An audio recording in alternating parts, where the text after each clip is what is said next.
welcome to the Nerd Tea. I'm here with Sarah A. Parker. Hello, how are you doing?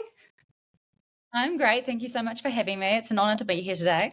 I am so glad that you're here. I've been looking forward to speaking with you for ages now.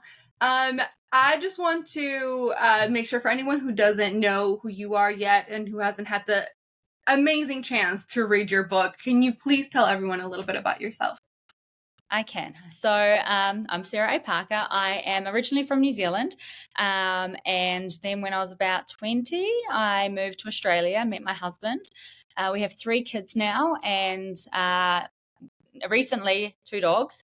We had one, and then we recently got a puppy. So he's just a sweet little bundle of joy, and lots and lots of plants. And I've been writing since my youngest was about 9 months old, and she's now almost 8. So yeah, I'm just following my dream. That's Right. amazing. I love that. And I mainly write romantasy, so that's my genre of choice. Yeah, what kind of puppy? Out of curiosity.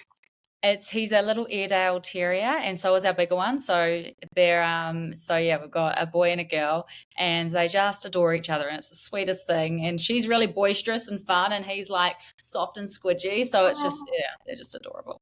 I love that. I love puppies. Can't have one because I just can't, but I love them. So. Okay, so we are mostly here to talk to you about your lovely book, When the Moon Hatched, which you first released and now is being re-released in Trad Publishing. So can you let us know a little bit about your book? I can. So pre-warning, I'm terrible at blurbing my own book. I don't know why. I really am horrible. So bear with me. But When the Moon Hatched, it follows. Actually, I'll explain what the world is like first. So it's set in a world that doesn't spin. So it's half bathed in sunlight, half bathed in shadow. In this world, there are 3 different sorts of dragons, a different sort that lives in each part of their world. So in the burn, where it's really, really hot, we have the saber-sides, and they're sort of bulky and scaly and really, really tough and hardy. And then in the fade, we have the Multimores. They're very, very colourful. They're feathery and they can kind of fly anywhere. And then in the shade, we have the Moonplots, and they're kind of leathery and luminous and pale colours and with black glittery eyes, and they're sort of more elegant and sleek, and they can't go into the sun without getting burnt. So knowing that when these dragons are close to the end, they soar up into the sky, they ball up into balls, and they solidify, becoming moons. So in this world, the sky is littered with dragon tombstones, I guess. So we follow Rave. She's an assassin. She doesn't know her past, so she's very much she only really remembers the last sort of 23 phases, and she ends up, because of some situations at the start, she's on a revenge plot to avenge the loss of a fallen friend. And then we also follow Khan. He's a dragon riding king, and he is mourning the loss of his long lost love. Through that, he is hunting the scattered pieces of her dragon, who was originally a moon, and the moon fell and crushed. So he's hunting for all those jagged pieces and piecing them back together. He stumbles upon Rave, and everything else is history. So yeah, amazing. I have my little can. Oh, I love it. It was actually given to me. I met you, for people who are just listening, I met you a couple of days ago. You were at a book signing. Yes. And I even have my little personalized. And somebody was so sweet. They were handing out friendship bracelets. Yeah, I got a couple there as well. It was so nice. You've gotten a lot, like, is this like a thing that you've gotten, like, as you're done touring? Yeah, I've got all sorts of little bits. I've got a little knee actually in my suitcase down there somewhere. So I've got all sorts of little goodies. At every little signing, I end up with lots of precious bits and pieces. So yeah, it's been really lovely. That's amazing. I feel like is this like one of the bigger tours you've probably done? Yeah, so I was originally indie published. So I have done I've done lots of signings just myself. Where a big romance signing where there's like 150 different authors and might be like 1,500 readers, and so it's like a 2-day signing or something usually. And and that's it. But I've done sort of 2 of those in a row before over the course of 2 different weekends. I've never done a tour like this before, where it's, an event every day and a plane trip every morning. And so last night was the end of our US portion of the tour, US Canada portion. So we've had 5 events in a row and a different flight every morning. And then tonight we head off to the UK, and then I've got sort of 6, I think, events there, and then and one in Scotland. And then we come back to the US for Books, Gowns and Crowns, and then I head off home on the 22nd of Oh October. my God. Wait, what days are you going to be in Scotland? I have no idea. I'll have to look at my schedule. I'm kind of going a day at a time at the moment. Yeah, it makes sense, because I'm saying, because I'm actually going to be in Scotland as Oh, well. no way. Yeah, Oh, later wow. this month in Oh, like check. yeah, in like 2-3 weeks. I'm going to be there.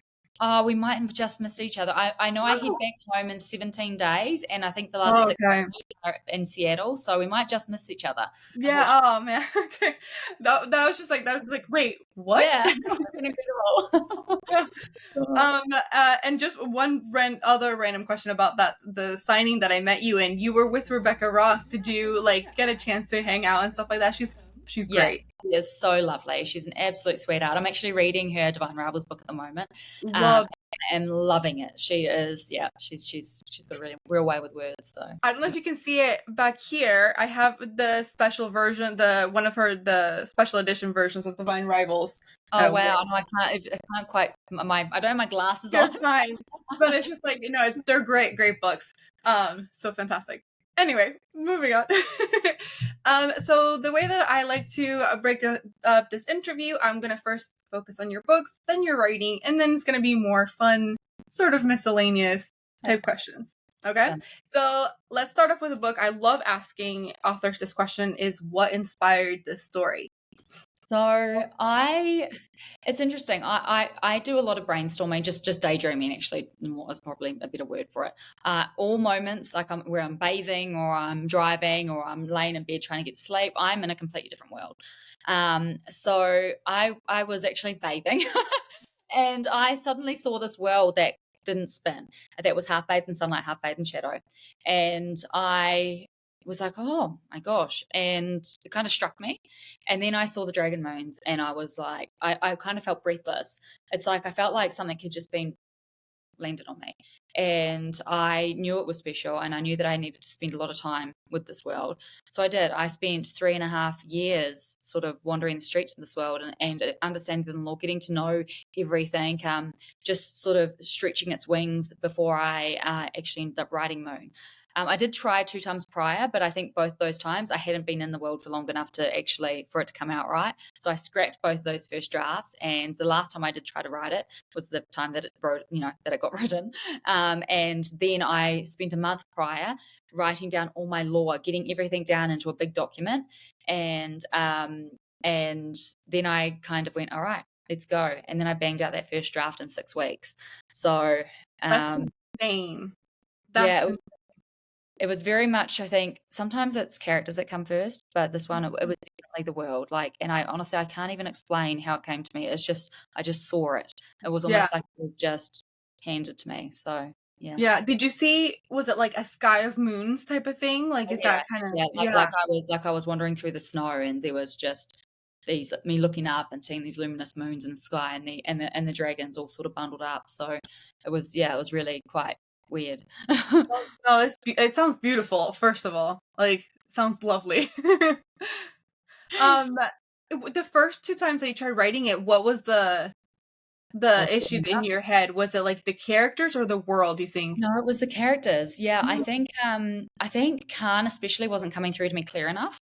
I had this idea for how I thought he needed to be. Like, I think and when I actually sat down and wrote it the 3rd time, my circumstances had changed a lot. My husband, he'd sort of given up his career to be at home, helping with the kids, because prior to that, I was absolutely working myself to a nub. I was, 17 hours a day working, plus being the primary caregiver of the 3 children that we have, and I was just burning the candle at both ends. And he'd studied for a long time to get his career. He'd been working for years and years at it. But he said, look, I'm going to put this aside. You need my help. And I think that sort of unconditional love and support, and that, trusting me as well. It was like, and just, I don't know, there was just something about that which kind of made me see Khan a lot clearer. And I think I'd been writing him too hard initially and kind of forcing him this way. And I think I just had to kind of take my hand off the wheel and go, all right, who do you want to be? And in that moment, like it's like it just happened. I was very much along for the ride as much as the reader is when they first read the story when I was writing that first draft. So yeah. That's amazing. Kudos to both of you, by the way, to you and your husband. That's amazing. That's beautiful to hear. And actually, this leads directly into my next question, which was to describe your characters, because I feel like Khan is very, like, nurturing. Like, he's very sweet. He has, like, a rough exterior to the world, but he's actually a very, like, sweet guy. Yes, he's he's hard, but he's soft for her. And this sort of this warmth, this emotional availability is something that I've never written before in a male character. So and not in my two romantasy series. So it was very, it was interesting for me. I was like, and actually my editor, when she first started reading through the story, she was like, Sarah, he's very green flag. She said, Yeah. right? And I was like, yeah, I hope so. She was like, no, I love it. I'm just checking. Is this what you wanted? And I was like, this is what I wanted.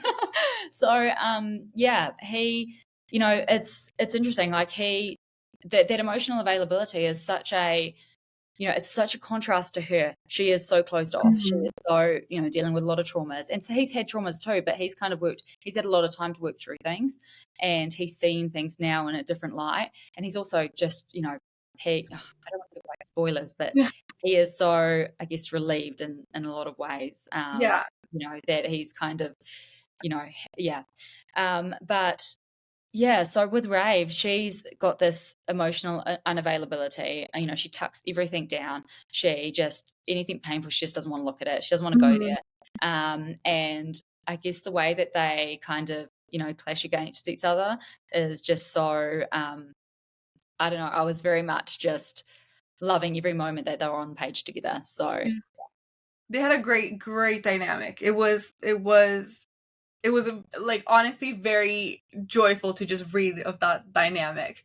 And I know you said that the world came to you first. Do you still consider this more of like a romance driven story or like a plot driven story then? Sorry, you cut out a little bit there. Can we? Oh no. And the plane is like woozing by. There might be of course. I was gonna ask because it is a romantic, but you came up with the world sort of first. So did you lead the story more of like romance mainly or more plot? Oh my gosh, I feel like this thing. Oh no, you cut out.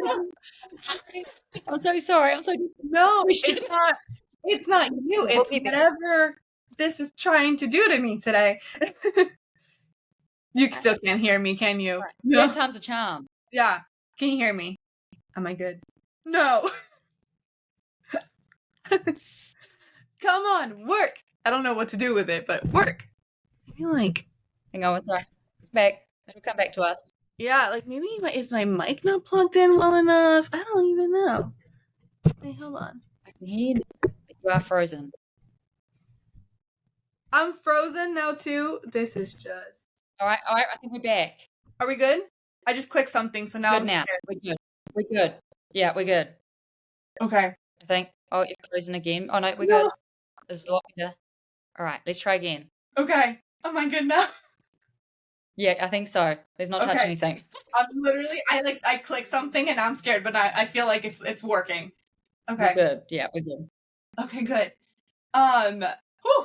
Okay, so what I was saying was that you came up with the story first through the world. So did you lead with the romance or did you lead with the plot when you were writing the story? So I think for anyone who's read it, they will know that the romance, and there's a relationship in the story that is very much a tether that is running all the way through. Like the story is very much based around this romance that has happened in the past, and this different romance that is happening in the current timeline.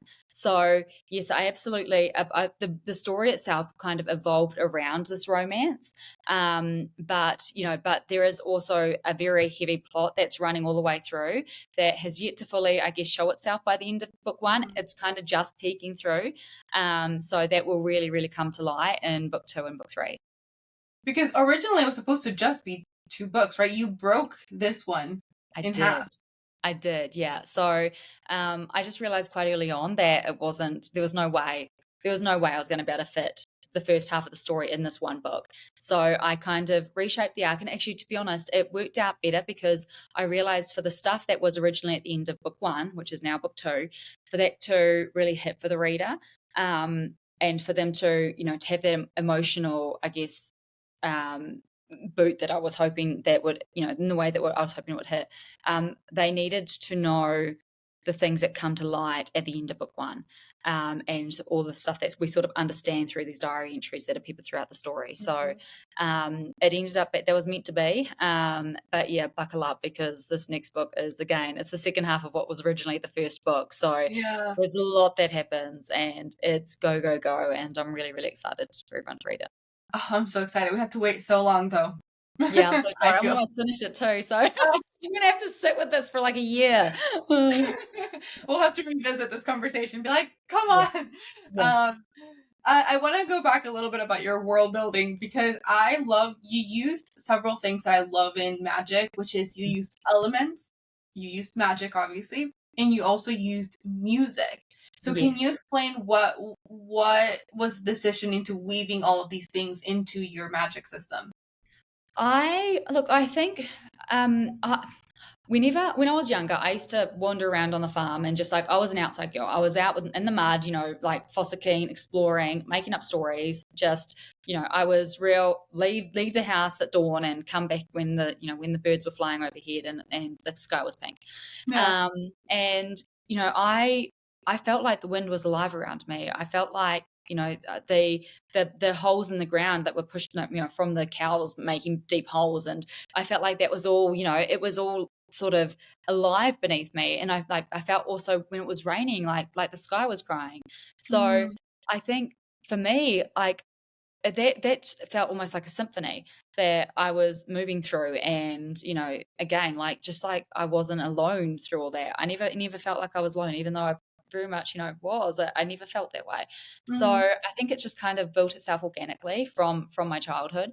And yeah, I think it's interesting actually because I've always meant to write.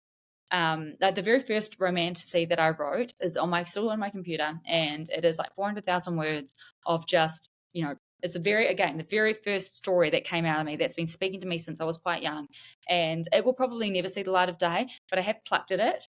And one of the things I plucked from it was this whole the elements having their own sort of their own song and their own and it just felt right. It was like I feel like that story was kind of the building blocks, and I was trying to mold it, and then it came together in the story, and I was like, oh, that's where that lives.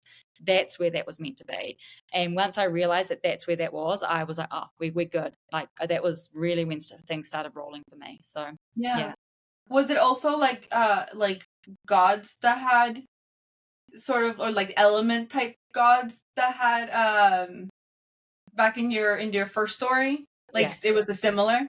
Yeah, it was a little bit different. It had a completely different tilt on it, but like it was, yeah, there was definitely a consciousness there that sort of showed itself through these elements. But yeah, so there's definitely it's very different, but it's also there's a similarity there. Yeah. Yeah. I wasn't sure if to call them. I was like, yeah, gods is kind of like the right word there. Yeah. Yes. I also I understand if you can't answer these questions, but I have to ask. Okay, Yeah. so when I was in your reading earlier, you said that there were lots of Easter eggs. Oh Like you yes. sprinkle them around. And so I want to ask you 2 questions about these Easter eggs. So the first one is, I'm wondering if you have an Easter egg in the first book that you would love for readers to go back who have finished the series or just finished this first book and be like, hey, like, look at this one Easter egg. Like, I felt kind of clever with that one. with Oh, for the ending of book one? there's quite a few. Yeah. Is there one that you're like, this is the one that I'm like, look at this one? Oh, I can't pinpoint a single one because there honestly, like there Yeah. are that book is riddled with them. Like especially when the second book comes out Yeah. and then the third book, as each book comes out, that first book is going to light up a little bit more. That's just how I write. I love to really sort of hide things in plain sight. Yeah. So yeah, it will very much light up like a Christmas tree the further along we go. Yeah, so I'm guessing there is no Easter egg that you should tell us to look at before book 2 and 3 comes out. I was to think of a single line. I mean, there is a chapter between Kazari and Khan, and it's from Khan's perspective. It's chapter 13, Okay. and yeah, there is certainly some lines in there that are very poignant. I know what I'll be doing the moment you and I stop talking. Okay. And then last for this one section, can you describe your book in tropes? Oh yes, so enemies to lovers, touch her and die. Yes. Touch him and die. Blade to the throat. One dragon, not one horse, one dragon. What else? Banter, I guess, and I guess epic world building as well. Yeah. Yeah. Is there one that you're hoping will come out at some point, like a trope that you're like, if it happens, I would love for it to come out? The thing is, I don't really write for the tropes. I just write the story, and then I say to my beta and alpha readers, what tropes are in here? Tell me what I've got here, because I don't sort of, I'm not aiming for things as I'm going along. I'm just telling the story, and then I'm always shocked to see what I've actually got in there. I didn't know that I was writing the one dragon trope because obviously it's very obvious it's right there. Yeah. But I'm certainly not sort of aiming towards things. So then, was there one that shocked you that came out of you? You're like, oh, I was not going for this trope, but like, here it is. No, gosh, no. I think no. I think when they said this, this, and this, I was like, oh yeah, I guess that makes sense. Yeah. But yeah, I'd have to have a real long look at the different tropes that different people have like put on the story, and let you know. But I no, but I did love though writing that one dragon trope. That was certainly my favorite. I knew I was hitting that, and I was like, this is hitting the way that I want it to hit. So it was a good one. It was a great scene.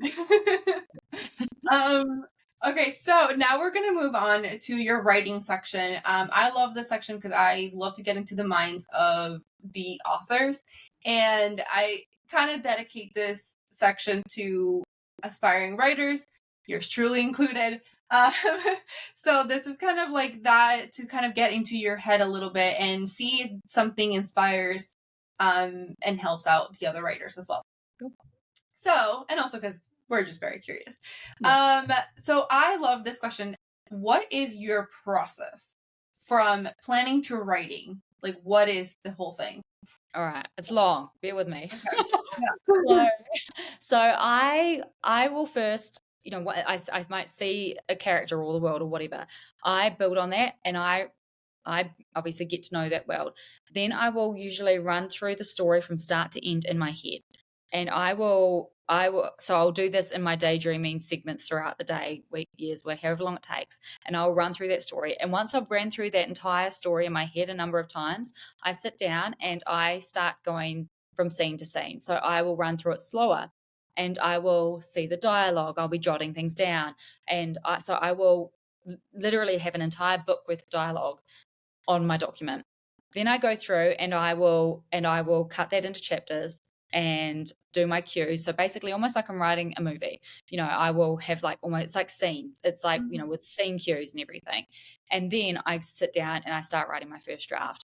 So with that, I know exactly where I'm going. So it makes it very easy for me to plant those Easter eggs and for me to, do foreshadowing, because I know very well how the story is unfolding. I know my psychological journey of my characters. I know their wounds. I know how the relationship is going to adapt and evolve and the big moments we're working towards.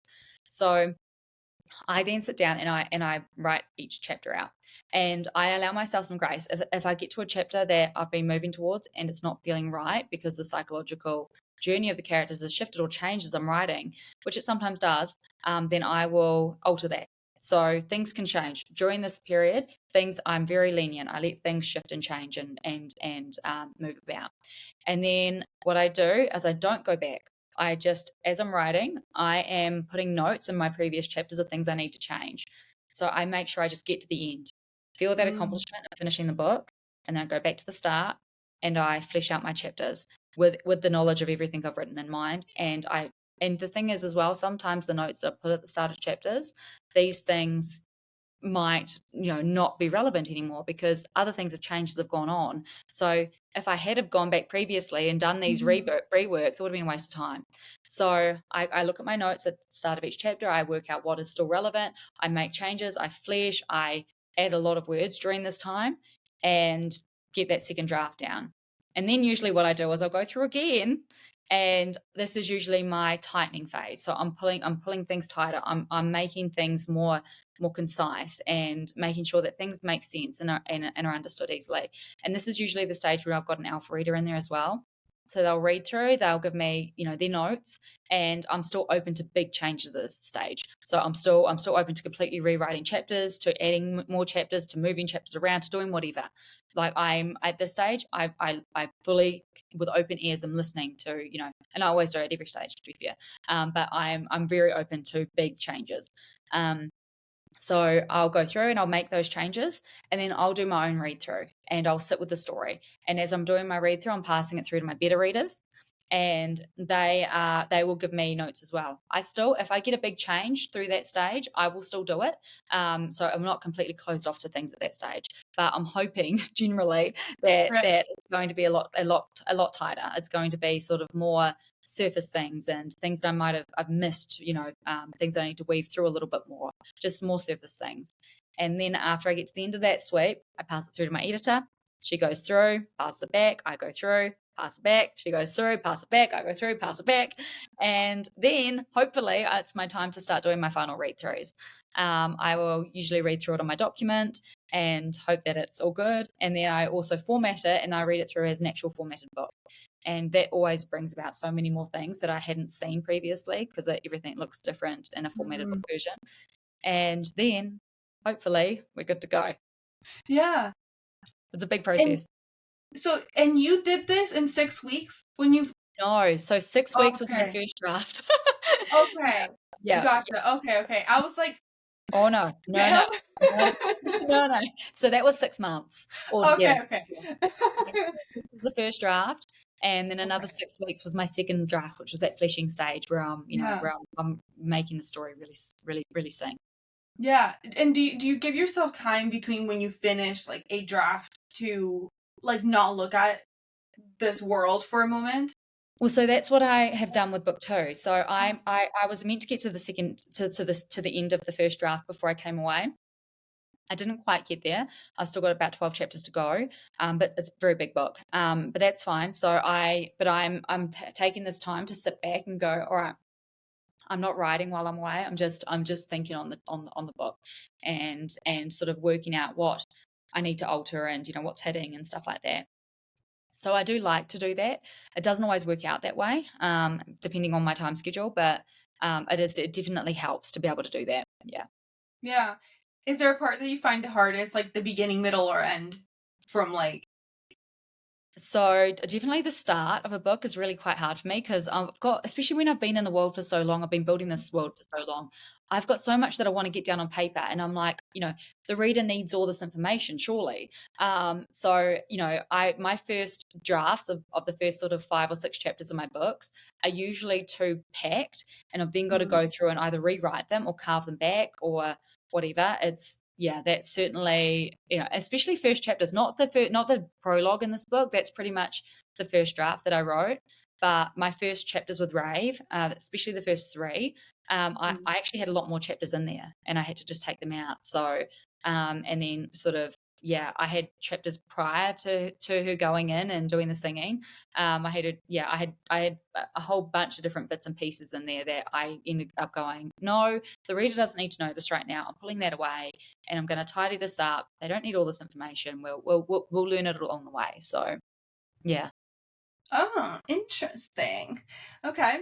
Yeah, I feel like the hardest is like because you just want to get going to like the good parts. Like you're just Yeah. like, Yeah. um, Yeah. yeah. Okay, so I want to go back to your world building because that is extensive. Like to anyone who has not had the chance to read this book, it is a very full world. I have not read such an extensive world building in a while. And so I want to talk to you about so much. So, okay, you spend years writing or planning it. Talk to me about coming up with a whole language. Like I'm what so was the process? Hmm? It's choppy. I'm trying to hear. Oh, I think about the process of coming up with the language. Is that correct? Yes. Okay. Cool. All right. All right. So good. I'm glad. I got it in bits, and I was like piecing it together, like Khan's piecing together a moon. All right. So I could very, very distinctly hear these different languages in these different places. But when I was building them, it was certainly, I'm putting down these words. So I found that very easy writing them out. But then I had to go through and make sure that I'm not overlapping any words and stuff. So we've got a big spreadsheet, myself, my editor, that everything is sort of, and I know what's being said when they're saying these different things. But because there's a language in the burn, there's a language, in the shade, there's a language for the creators, each of them, and they're all very different. But I had this very distinct view of how the different creators sounded, and this I could hear it. So it was easy for me to get down. But then I really, really, really did regret it when I was given the audiobook notes, and I got a form, and with like 1,500 different phrases and sentences that I then had to speak for the audiobook narrators to be able to speak them right. So yeah. I sat there for hours just speaking into the thing. So anyway. That is so fun. I've recently gotten into trying to do audiobook narration myself. So I've been like taking classes with someone who's done it, and we're speaking exactly about that, about like how fantasy especially, it was just like, yeah, can you help me pronounce literally the entire book? Like Yeah. Yeah. My poor narrators. They are troopers. Oh my gosh. And is there any like real world example of like as close to how a language or an accent would sound to you? I feel for me in the burn, the way I heard it was really sort of rich and Middle Eastern sort of, and then in the shade it was more sort of this delicate, almost French sort of, this sort of, sort of elegant language. So yeah. Yeah. Sorry, I just got something. No, Okay, how did you come up with the names? And I also like asking this question because I don't know about you, but I know I know a lot of people who do it will look up um what names mean in order to help come up with like names. Did you do that? And did you just look through names to see which kind of had the personality that you like, or did you have the personality, or did you have like a name vibe that you wanted and just kind of made sure that it fit? Well, so for me, naming a character is very important. I need to know their name before I can sort of really get in their head. So I knew Rave was Rave quite very, very early on, and Khan, I think I had a different name for him in the prior two versions, and that suited that version of him. But then it didn't suit the version of him that I actually wrote in the final, in the version that obviously we know today. So I had to shift that name because I was like, he's not this harder name. This is him. This is him. This warm, So I'm very much about feeling when it comes to names. If it feels right, if that character feels like that name. And I won't, not quite often. It has happened though, where I've gotten to the end of a book and I'm like, that name doesn't feel right. Like it's, I will just, once I really know that character, I'll be like, oh, that's just not feeling right. And so that has happened before, where I've had to go back and change, and then I'm like, oh no, that's better. That's it. So yeah, sometimes the name comes first. Sometimes again, I've got to get down that I will run with something and then I'll change, and then quite often again I'll then have to go back through and make sure that really does fit. So yeah, it's a process. It's a process, and I do think that names are like, you really cannot move forward without like, who are you? And your Yeah, name is a big deal. it's important. Yeah. I want to know about the journal entries. Was that always gonna be like journal entries? Is that how you were always gonna show this other character? I think when I first did that first month of sort of getting everything down on paper, that I backstory of characters, all that stuff, I was like, oh gosh, this is like, this background is very important for us to be able to follow the main storyline. And I was like, well, either I do a prequel, which didn't make sense to me to do that because, there was so much information to get in there.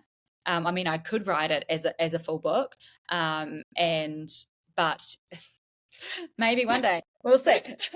but I was like, I really wanted it to be, to be, I guess, to come in those bits, so that it's for it to kind of garnish the story, in real time. So, but it was interesting. So I started writing those diary entries when I was about halfway through the story, and I just sat down for a week and a half and I just wrote them all out, and it was a very emotional week. But then I had to find places to pop them. So I didn't want to take away from the ebb and flow of the story. So I just found those little moments, and yeah, hopefully found a good balance so that they were kind of garnishing, the real time story. Yeah, but no, I hopefully it worked out well. Yeah. So did you write them all and then just sort of went, this can go here, this Yeah. can go here? Is that kind of? Yeah. And Yeah. in what draft version were you plugging them in? So that was when I went back through the second time. So when I was fleshing things out, I went through and I went, all right, here, here, here. And I kind of just scattered them to begin with. Yeah. Because I was like, all right, let's just toss them down and then we will shift about. And they did shift right up until the end, actually. Right into my last sweep through, I moved a couple around. So I just really wanted to get that ebb and flow right. So I wasn't taking Yeah. That's amazing. I love because it was that the entire time we were reading, or I was reading it, was like, I was like, no, wait, more. Like I need to piece it together, like I was like really curious to like start piecing it all together. Thank you. Okay, so I want to know which was the easiest or hardest character for you to write. So the easiest was Rave. I could write her for the rest of my days. She is just, I don't know. I think we just deal with emotions in the same way. So she for me was very smooth. And I just had a blast writing her. I love being in her headspace. She always shocks me. The hardest, if we're talking about the first two drafts that I did that didn't make it to print, it was Khan because he wasn't speaking to me right. But then once he did start speaking to me, it just, every time he'd walk onto the page, I was just in raptures. So, yeah, initially hard, now fantastically easy. Yeah. And what about a scene? Was there a particular scene that was easiest or hardest for you to write? The start was definitely the hardest because again, just there's that want to give the reader everything, and then you've got to look at it and go, no, that's not necessary. But the easiest for me would be the diary entries. They just poured out of me. I wasn't originally going to have so many of them. I just knew that I had this story. I had the story that I needed to pass over in diary entries. So when I did write them, I was like, I just dipped myself into Elwyn and I went, all right, let's get this down as if I'm writing them, as if I am her. And I thought I was going to get that story down in like 10 or so diary entries, and then like we were there with like 20 something, and I was like, all right then. But they just flew out of me. They flew out of me. I wrote a lot of them just kind of sitting in the corner on my phone and just, like I'm writing a diary entry. So they were very, very easy for me. That's amazing. And actually, this just reminded me, is there a scene that you were so in love with, but you had to change or take out because it was just not working? And you're like, ah, why? Oh, that's a very good question. Look, there actually is one in the second book that I have been working towards. And again, absolutely love the scene. Yeah. Love it. And unfortunately, it's just not working. So I had to step back, look at things from the bigger picture and go, oh, that's why it's not working. But the funny thing is, when that happens, usually something else opens up, and it's usually a bigger, more beautiful scene.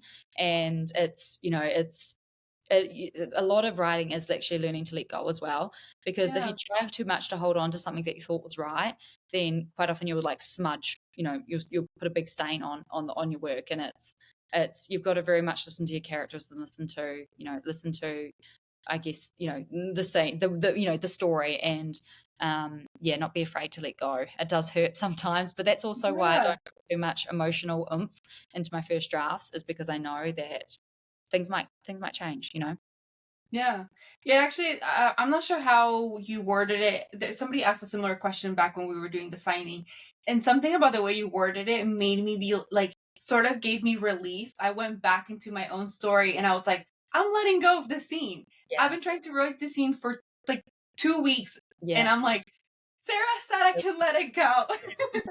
But what you do is you just copy it and you paste it Yeah. into a deleted scene thing, Yeah. and you haven't lost it. It's still there. It's okay. Yeah. Yeah. Yeah, exactly. I But called it my false start. yeah, Like, I just put it yeah, there. yeah. Um, what is the scene that you wrote that you felt the most clever? Oh, I don't. Look, the funny thing is, I don't even look at myself as clever. I No? don't. No, I don't. I just no. I'm just doing my thing. I'm just writing my stories. I'm just giving these characters a voice.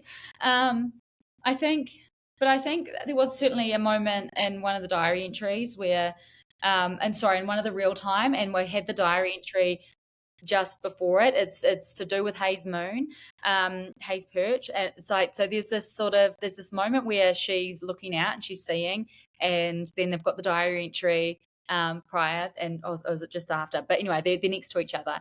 And I think how that sort of worked out, having this and then that, I really liked that sort of poeticness, especially for those who have read it once and then go back and read it again. I think that for me really hit that second read through. I was like, oh, I'm so glad that they're right next to each other. It's this quiet, nod. So yeah. Yeah. And last question for this section about putting glossary and a map Yeah. beforehand. Was that is that something you knew you wanted from the beginning? No, so I had that glossary there more for my own help. And then I sort of was like, well, I think that my readers might need this. So I popped it into the Alpha document and the Beta document, and I said, can half of you read this beforehand and half of you not, so that we know whether or not it's necessary reading or not, if the story is making sense despite it. And so that's what they did. And it was still understood for those that didn't read the glossary, so that was great. So yeah, I was like, well, then I put it to my readers, look, I've got a big glossary. Do you think this should be at the start of the book or the end? Like, what's your preference? I did like a poll on my Instagram story, and everyone said, well, not everyone, but a lot of people said at the start. And also there's a family tree at the back. So I was very wary that if anyone went to the back to look at the glossary, they might see a very, very, very, very big spoiler. So in the US, they kept it in the front. In UK Commonwealth, they popped it into the back, so that people could get straight into the story, because some people felt like the glossary was very overwhelming and it stopped them to read the story. Other people really, really enjoyed it and thought that that was super helpful. So, it's got its pros and cons, but it's certainly not necessary reading. But I felt like it's important to have it there in case anyone wants to use it. It's, again, not necessary reading, but it's there if you need it. Yeah. It's good I love glossaries. I love maps. I like to stare at a map and then I'm like, I can't wait for this to make sense. Yeah. Okay, this is the last section. We call this the fun section. I want to know, what is a dragon that you would choose for yourself? Like, what would you risk your life to get a dragon? A moonbloom. A moonbloom. Yeah, Okay. such was so coiled up in my heart. Yep. Cool. Love it. Yep. If you could have one elemental bead. It would be Claude, I think. Look, I'm very much like Rave. I shove emotions down. Claude's, she's light. She's feisty. Yeah. She's just I would it would definitely be Claude, I think. Yeah. Yeah, very airy. Yeah. Yeah. You came up with a card game in your extensive world building. I love games. I love cards, board games, obsessed. My family and I are obsessive. Is there a real life sort of similarity to one that I could play and be like, this is kind of like playing? Not that I know of. I love board games. Obviously, I play a lot of Scrabble. I played a lot of cards growing up. But so I wrote that game and with the intention of hopefully one day making it into a game. So we'll see. I was about to ask. I was like, when are we getting it? Like, please sign me up to be your beta game tester. Like, literally my next question was, will you come out with one? I hope so. Fingers crossed. We'll see how I go. Can you name me the top 5 books that you have? Oh, okay. Can I do it? Can it count a series as well? Yeah, and you can put them in one. Like, that can count as one if you want. All right. So the Fever series by Karen Marie Moning. I love that series as a whole. Like that's just, she's so brilliant with her characterization and with her world building, and her stories clip along as well. They're very, very swift. And the Sea of Ruin by Pam Goodwin as well is fantastic. I just love that as a standalone. It's contemporary, it's pirates, but it kind of almost feels fantasy, and the romance is so beautifully done and just delicious. Angsty, all the things, fast moving. The female main character is badass. It's brilliant. Name of the Wind by Patrick Rothfuss. I just absolutely love his writing. I could read that story over and over again. He also did a smaller story called, what is it? The Slow Regard of Silent Things, and it was so beautiful. A Magician by Raymond E. Feast. Just, I will always, always, always read that story. It is fantastic. He's a brilliant writer. And gosh. Oh, this last one's hard. I want so many. But I love the Throne of Glass series. I just love love that progression of that series, and and that final story. I was waiting on the edge of that cliffhanger for a while before the final story came out, and I just ate it up. So yeah, good job. Amazing. Those are great, and like to write down and is there something that your fans loved that you didn't expect them to love so much about your book? I didn't go into this with any expectations. I love the entire story. So, for me, I think just, I think I was just so humbled that they even wanted to read my story. So, I don't really have a real clear answer for that one. I think, I just love that everyone loves the story as much as I do, Yeah. Yeah, really humbling. And last, I know that you have to go soon, but last, I do have some fan questions for you. I asked your fans on Facebook if they could send me questions that they want to know from you, and we have some answers. So, first question from, of course, they're reloaded, from Jessie Joe. What is your favorite smutty read? Oh, that's a very good question. Oh my gosh. I think I've got to say the second book in the Court of Thorns and Roses series, because like that's just, the way they come together, it's just brilliant. And I think, that's the story that a lot of us could reread over and over again and just be a melting pot every single time. It's a comfort read, honestly. Yeah. Also from Jessie Joe, do you have a favorite color? I do. I like this color. I've got a few. Sorry. There's this color, there's rust, and there's also like a dusky pink. Oh, I love dusky pink. Yeah. Love that color. And she also asked, do you love special edition books or do you prefer your original?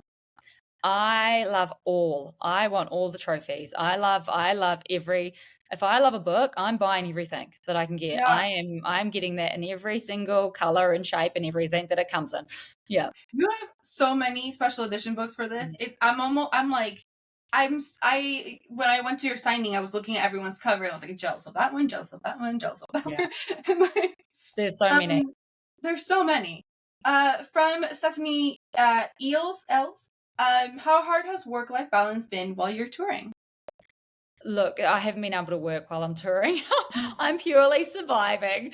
It's been insane. Like I can't write while I'm on tour. I'm getting like 4 hour nights sleep, before up and get on another plane, and then doing stock signings the moment we get off the plane, and then having about an hour and a half to have a bite to eat and then get ready for the event in the evening. So it's very much just hold on to the handlebars for dear life and pray that we come out the other end without falling off. But yeah, but I knew this would be like this, and that I wouldn't be writing during this time. So yeah, I've got my husband with me, and the kids are at home being looked after. If they were here, we would not be coping, because there's 3 of them and they're mayhem. But no, we're good. We're trucking. Amazing. I'm glad you're enjoying your time.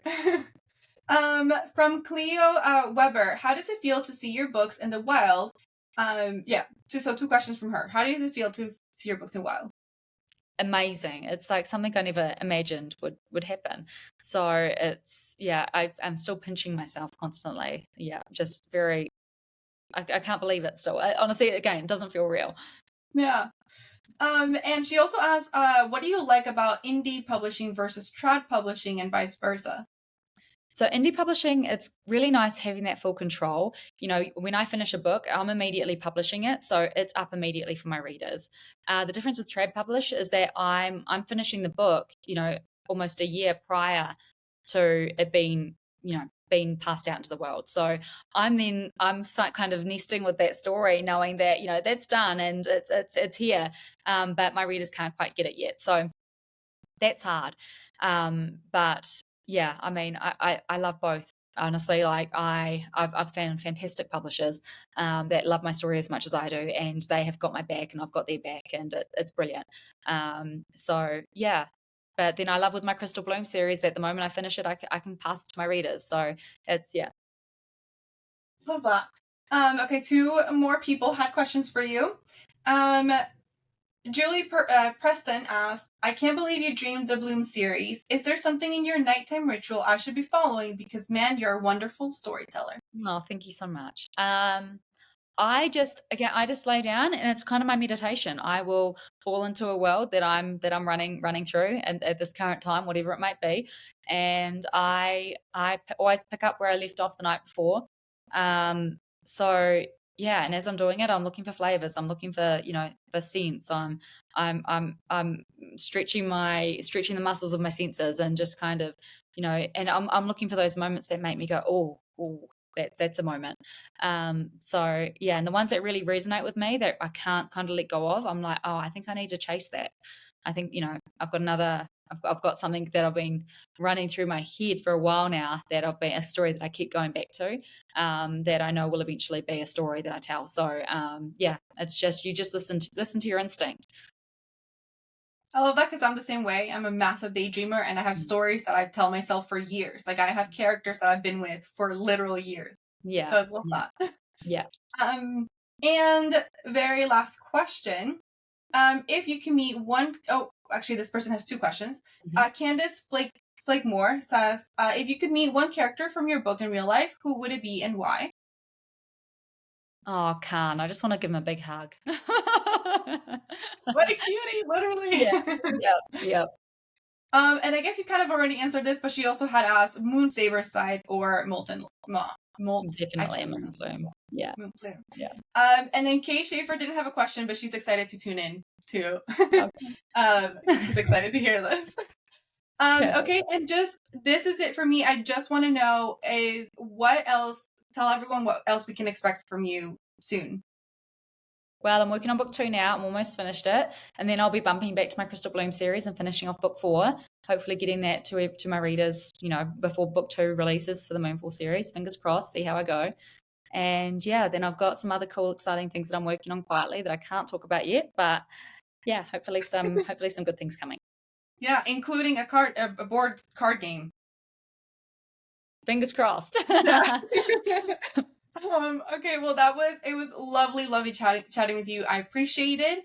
To everyone else, thank you so much for tuning in to the Nerd Tea. I hope that you enjoyed this conversation as much as I did, and hopefully you did. Yeah, it was fantastic. Thank you so much. It's been an honor. Amazing. Thank you so much. Bye everyone.